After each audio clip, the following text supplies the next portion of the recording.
poder de Deus nos apóstolos e crescia, novamente, continuava crescendo, porque, versículo 14, a ponto de levarem os enfermos até as ruas e os colocarem sobre leitos e macas, para que, ao passar Pedro, ao menos a sua sombra se projetasse neles. Irmãos, isso aqui pode parecer meio mágico, e isso é preocupante, porque isso não é mágico, isso é a autoridade de Deus inferida a esses homens.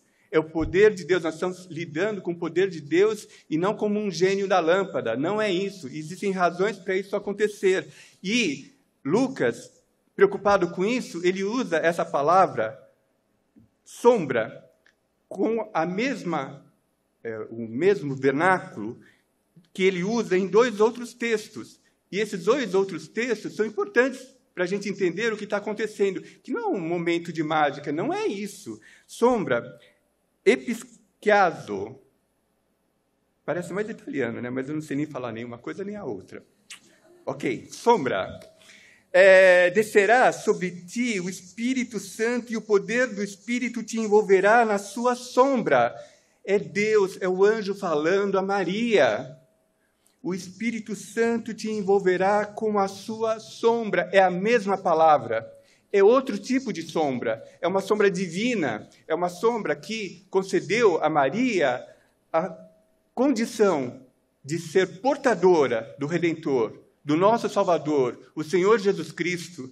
Então, é um outro tipo de palavra. E tem um conteúdo diferenciado, porque é um conteúdo divino, segundo Lucas, que é o mesmo autor. Então, no outro texto, ele fala a respeito do tempo em que houve a transfiguração, quando Jesus Cristo encontra com Moisés e com Elias. E aí, Pedrão chega e fala assim, vamos fazer 3 tendas. Então, o texto diz assim, enquanto falava, Pedrão, né? Vamos fazer 3 tendas, porque está muito bom aqui. Vamos fazer uma tenda para Jesus, outra para Elias, outra para Moisés, e vamos ficar aqui.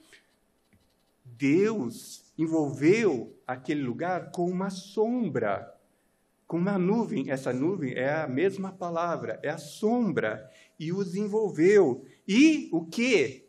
Encheram-se de medo ao entrarem na nuvem. Não é uma sombra qualquer, não é uma palavra qualquer, é uma palavra que vem de Deus, é Deus realizando a sua obra. E Deus fala, Jesus, não Elias ou Moisés, ainda que sejam personagens importantes na nossa vida, mas Jesus, é o meu filho, o meu eleito, a ele ouvi.